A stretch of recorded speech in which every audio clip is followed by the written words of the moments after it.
ABC's 538 forecast shows Republicans with a 54% chance of taking control of the Senate and an 82% chance of winning control of the House. 538's Galen Druk joins me live now for more on this.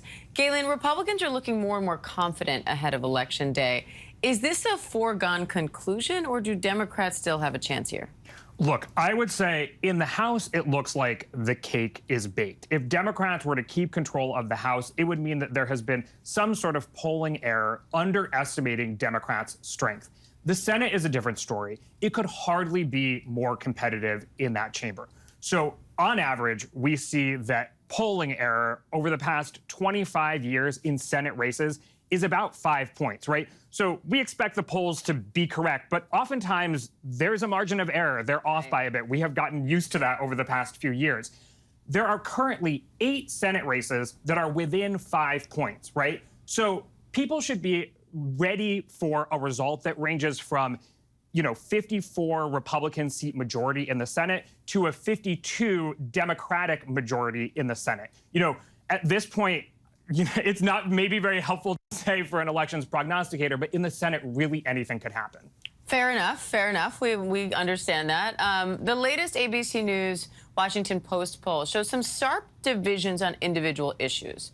Voters trust Republicans more on issues like the economy, inflation, and crime, but they trust Democrats more on issues like threats to democracy and abortion. Now, polls have also consistently shown the economy, though, as the most important issue this election. So how big of an advantage is that for Republicans? It's important. Look, you're right. Poll after poll after poll has shown that both the economy and inflation are the most important issue to American voters, and that they trust Republicans more. In fact, in the most recent ABC News Washington Post poll, we saw that voters trusted Republicans more on the economy by a 14-point margin. However, when you actually asked voters, who do you plan on voting for, a Democrat or a Republican, Republicans were only leading by 2 points. So what that says is two things. That one, the economy is really important, and voters do trust Republicans more. But there are a lot of voters who are not just voting on the economy. They're voting on issues like abortion, or they may be voting on gun control or democracy itself. Of course, post-January 6th, that's been a big talking point for Democrats. And I think Democrats who are afraid about these things or upset about these things will still turn out to vote, even if they're dissatisfied with the 40-year high inflation rates that we're seeing. Now, Democrats in the primaries of some areas spent a lot of money to help more extreme, more pro-Trump Republicans win their primaries. The hope there was that they'd be easier to beat in the general elections. Could that plan backfire? What do you think? Oh, it certainly could. I mean, maybe the prime example right now is the Senate race in New Hampshire that we just heard about. Of course, Maggie Hassan is only leading by 2 points over Don Bolduc.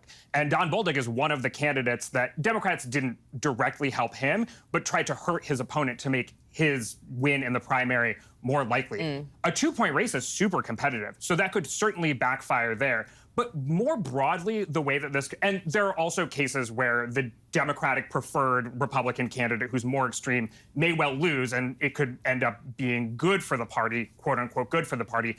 But the bigger way that this could backfire is that one of the Democratic Party's messages this whole cycle has been that Republicans are too extreme on issues like the legitimacy of American elections. And so supporting folks who don't say that the 2020 election was legitimate hurts their case more broadly. And doing it via election strategies is sort of an interesting irony there. All right, Galen Druk, always great to have you. Thank you. Thank you.